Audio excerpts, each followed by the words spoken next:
현재 산적한 노동 현안이 있고 민주주의의 위기로 절박한 상황 가운데 마주하고 있는 것이 안타깝습니다.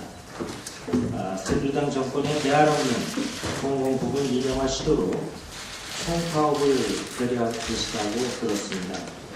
더 안타까운 일입니다. 누가 운영해도 수익 나는 수서발 KTX를 분리 운영하면 이미 부채가 17조 원에 달하는 철도공사에 재정확하는 불보듯 뻔한 일입니다. 이미 이명박 정부의 공공부문에 대한 무분별한 민영화 시도의 후과를 우리 국민들이 다 치고 있습니다. 그럼에도 여전히 이명박 정부의 잘못된 정책 기조를 개선하려는 박근혜 정부가 참으로 답답합니다. 더군다나 박근혜 대통령은 지난 대선을 앞두고 철도 민영화와 관련해서 국민적 합의나 동의 없이 효율성만을 고려하여 일률적으로 철도 민영화를 추진해서는 안 된다. 국민의 뜻에 반하는 민영화는 절대 추진하지 않겠다고 약속한 바가 있습니다. 민주당은 지난 8월 공공부문 민영화 저지 특위를 구성하고 우리 30위원께서 위원장을 맡아서 총력 대응해주고 계십니다. 민주당은 공공부문 민영화 저지를 당론으로 지난 총선과 대선을 치렀습니다. 많은 국민들께서 이러한 민주당의 정책을 지지해 주셨고 이로 지난 정권 말 철도 민영화를 중단시키는 성과를 낳기도 했습니다. 특히 공공부문은 경제민주화 국정확대 정책 추진에 있어서 중추적인 역할을 맡고 있고 무분별한 민영화를 저지하고 공공기관의 공공성을 강화하는 것은 국민생활의 삶의 질 개선을 위한 핵심적인 과제라고 민주당은 생각합니다. 박 대통령은 후보 시절 국민과의 협의 없는 공공부문 민영화를 추진하지 않을 것이라고 거듭 말해놓고 최근 대통령의 명확한 입장 변화나 의견 표명조차 없는 상태에서 주요 공공부문의 민영화를 추진하고 있습니다. 국회와 국민과 아무런 협의도 없이 외국에 나가서 비빔박수를 받는 대가로 철도시장 개발을 외국 기업에 알려주는 대통령의 즉흥적인 상황 인식은 큰 문제다 이렇게 생각합니다. 철도는 국민의 발입니다. 공공재인 국민의 발을 민영화하겠다는 발상 자체가 잘못된 것입니다. 국민적 반대와 저항으로 이명박 정권의 수소발 KTX 민영화 추진을 중단시켰던 것처럼 박근혜 정부 들어 또다시 고개 들고 있는 변형된 형태의 우회적 민영화를 막아내는 데 민주당이 앞장서겠습니다. 특히 공공부문 민영화 저지 특위를 맡고 계신 서른 의원과 특위 의원들을 중심으로 당 내외를 막론하고 많은 토론과 견고한 대응을 해나갈 것입니다. 어려운 상황에서 민주주의 위기와 공공부문 민영화 저지 투쟁에 나서고 계신 민주노총 대표님께 위로와 격려의 말씀을 드립니다. 오늘 귀한 시간 내주셔서 고맙고 여러분의 말씀 경청하겠습니다. 고맙습니다.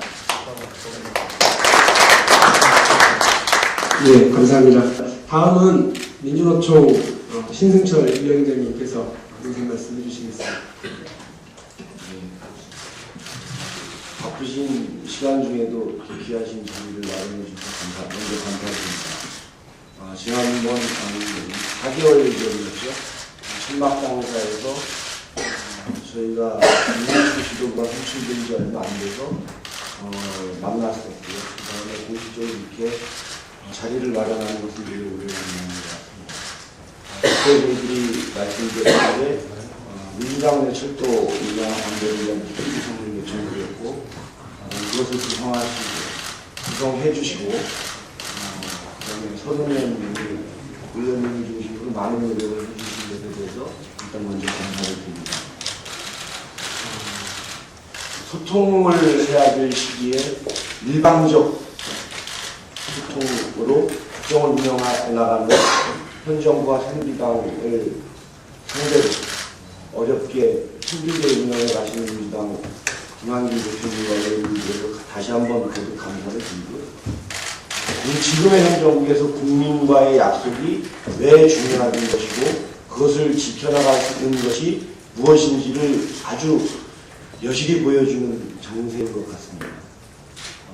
이 땅을 살아가는 모든 대중들이 소외당하고 탄압받고 어려워하는데 현 정부와 다수당은 외면하고 있는 것이, 들어야 할 귀를 닫고 열어야 할 가슴을 닫고 있는 것 같은 느낌이 듭니다. 현 정부는 마치 재벌을 위한 정부인 양 느껴질 정도로 삼성전자 서비스에서는 배고프다면서 노동자가 죽어야 하고, 밀양에서는 어르신이 자살을 선택해야 하는 상황을 민주노총은 하고 있습니다. 그 외 다양한 투쟁들이 민주노총 안에서 이루어지고 있지만 그 말씀을 다 드릴 수는 없고요. 저희는 오늘 이 자리를 마련해달라고 요청드린 이유의 핵심은 국민들의 대다수가 반대하고 당사자들이 반대하고 그다음에 야당 정부가 반대하고 있는 철도민영화를 강행 추진하는 것에 대해서 다시 한번 민주당이 힘을 다해서 막아주실 수 있다는 요청을 드리려고 왔습니다. 그 내용은 핵심이고요. 아까도 말씀드렸듯이 국민이 반대하기 때문에 운영 주체와 당사자들과 야당과 정부가 함께 참여할 수 있는 사회적 논의기구를 통해서 철도 노동조합이 선택한 최악의 파업을 막을 수 있다면 함께 노력해야 되는 것 아닌가라는 요청입니다. 그것은 사회적 논의기구에서는 이미 아까 대표님께서도 말씀하셨지만 박근혜 대통령이 러시아를 가서 얘기했던 시베리아 횡단 열차에 대한 발전 전망, 저는 이게 장기적 전략에서 논의되어야 된다고 생각합니다. 국가적 차원에서 진행되어야 될 국가와 국가 간의 협조가 또 한편에서는 민간 기업에게 이양되는 사태를 맞이하는 것은 철도산업에 대한 전략적 판단이 부재하다라고밖에 인식할 수 없습니다. 부재하다는 것으로 인식될 수밖에 없습니다. 그런 논의를 여기 있는 철도 당사자들과 국민들과 정부와 야당이 함께 참여하는 논의를 통해서 민영화 문제를 다뤄달라는 요청사항을 드리는 것입니다.